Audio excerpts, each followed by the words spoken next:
Muchas gracias por la invitación. Voy a hablarles sobre resonancia cardíaca magnética y tomografía coronaria, más o menos lo que pasó el año pasado.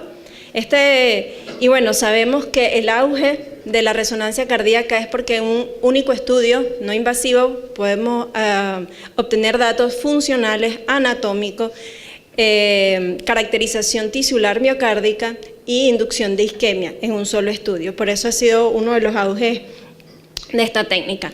Bueno, este fue un trabajo publicado la semana pasada, donde se evalúa el rol de la resonancia cardíaca magnética en las guías europeas, en 29 guías, desde el 2009 hasta 2015.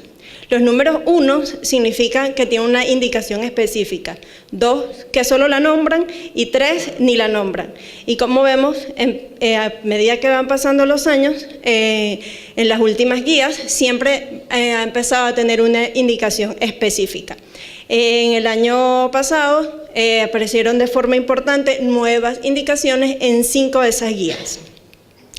Aparte de esto, a medida que van pasando los años, esta barra identifica la cantidad de indicaciones específicas que tiene la resonancia en las guías y vemos cómo el crecimiento ha sido exponencial. Eso también tiene que ver porque el nivel de evidencia se ha incrementado. Antes todas las evidencias eran nivel C. Ahora ya se está empezando a tener datos de resultados de estudios robustos y por eso estamos empezando a tener evidencias de nivel A en resonancia. En la guía para el manejo de pacientes con arritmias ventriculares y prevención de muerte súbita, esto es lo nuevo en la guía del 2015, pero ya la resonancia tenía indicación en los estudios, en los pacientes con arritmias ventriculares y prevención de muerte súbita, en todos los pacientes era indicación clase 1 o 2A, en familiares con pacientes con muerte súbita desconocida.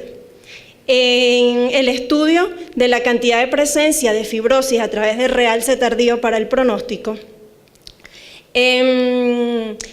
para la indicación de los dispositivos, ya que está asociado la cantidad del porcentaje de presencia de realce tardío con muertes cardiovasculares, insuficiencia cardíaca y hospitalizaciones en pacientes con miocardiopatía dilatada para la indicación de desfibriladores, así como la indicación de los resincronizadores para evaluar dónde estaba la escara y colocar, guiado por resonancia, el electrodo del ventrículo izquierdo en los resonadores. Eso ya estaba descrito.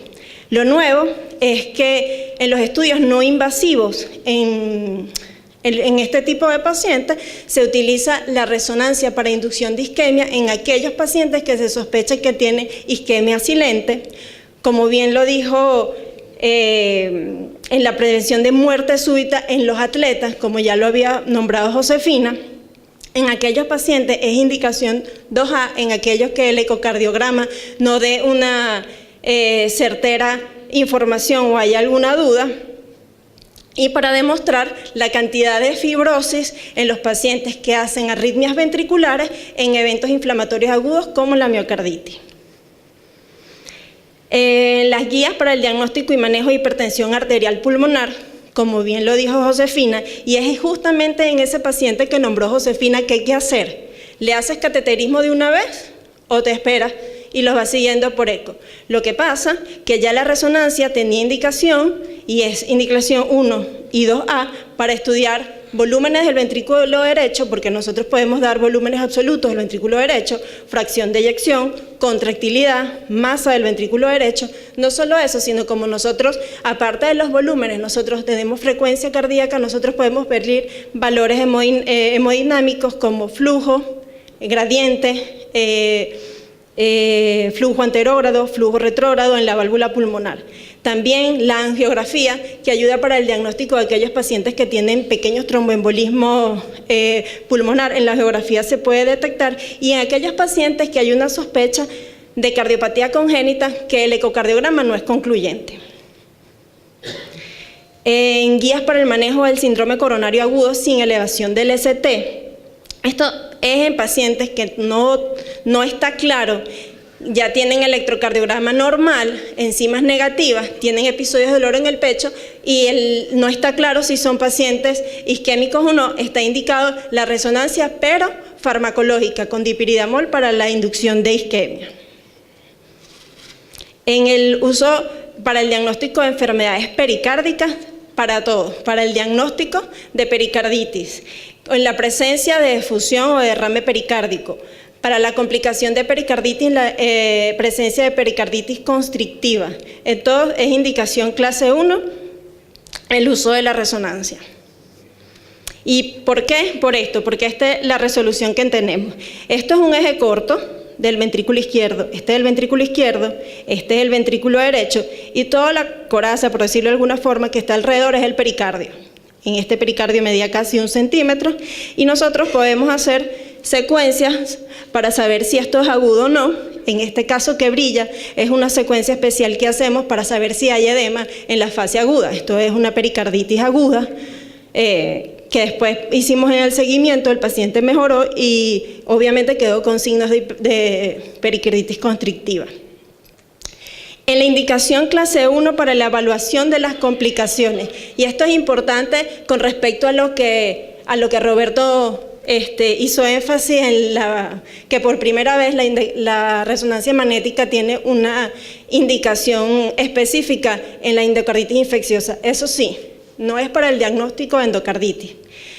La resonancia todavía no es buena para las estructuras muy móviles porque la resolución temporal no es tan alta. Las vegetaciones no se ven en la resonancia. Es indicación clase 1 cuando se sospecha de una complicación, sobre todo en un absceso. Aunque no hay estudios grandes, el año pasado se publicaron varios estudios sobre el rol de la resonancia cardíaca en el síndrome coronario agudo o en las unidades de dolor torácico, sobre todo en aquellos pacientes que tienen dolor en el pecho, pueden o no tener alteración electrocardiográfica, marcadores de necrosis miocárdica positiva y coronarios normales.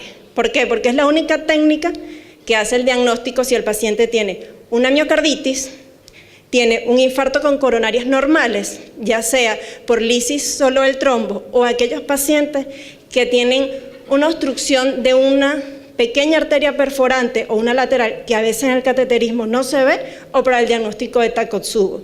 Y para eso, bueno, traje el ejemplo de un paciente. Este es un paciente con dolor torácico opresivo, hizo un síncope y tenían el electrocardiograma bloqueo de rama izquierda que alternaba con bloqueo de rama derecha y marcadores de necrosis de miocárdico positivos. Y este es el cateterismo.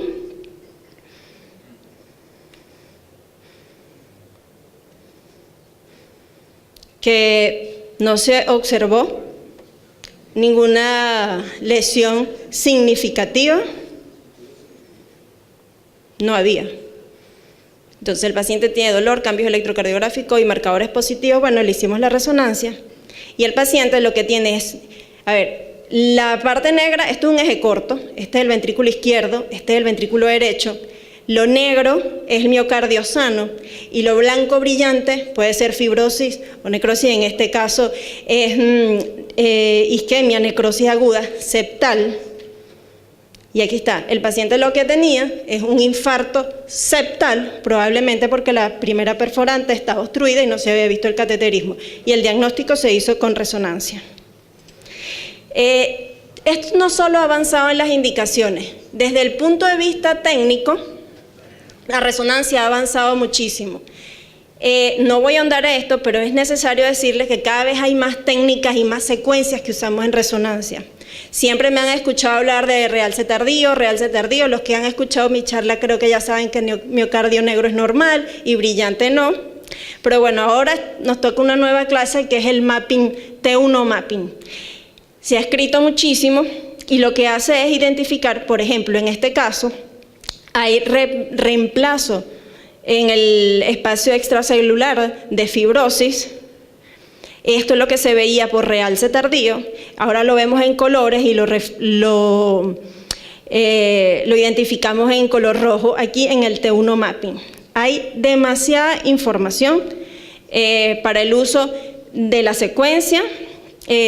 en el uso de cardiopatías no isquémicas para estudios de todas las causas de insuficiencia cardíaca, la técnica de cómo se usa y la aplicación clínica, la validación, y esto es uno de los estudios más importantes, la validación histológica de la técnica, el mapping T1, que nosotros podemos medir fracción extracelular del miocardio. Y yo puedo, con esta técnica, decirles del miocardio cuál es la fracción de extracelular en porcentaje que tiene edema, que tiene fibrosis o que tiene isquemia. Eso sí hace con resonadores de 3 Tesla, que todavía no tenemos en el país capacitado para resonancia cardíaca, pero eso existe. De tomografía, bueno, lo más importante es el uso del score de calcio. Desde el punto de vista técnico, es importante, yo soy especialista en tomografía, pero muy cuidadosa con la indicación de tomografía, porque la cantidad de radiación es muy grande. Pero es importante de que el score de calcio casi no se utiliza radiación. Si ven, por decirlo de alguna forma, se tienen unas imágenes burdas. Aquí tú no puedes identificar la aorta o el ventrículo, porque es solo para identificar calcio.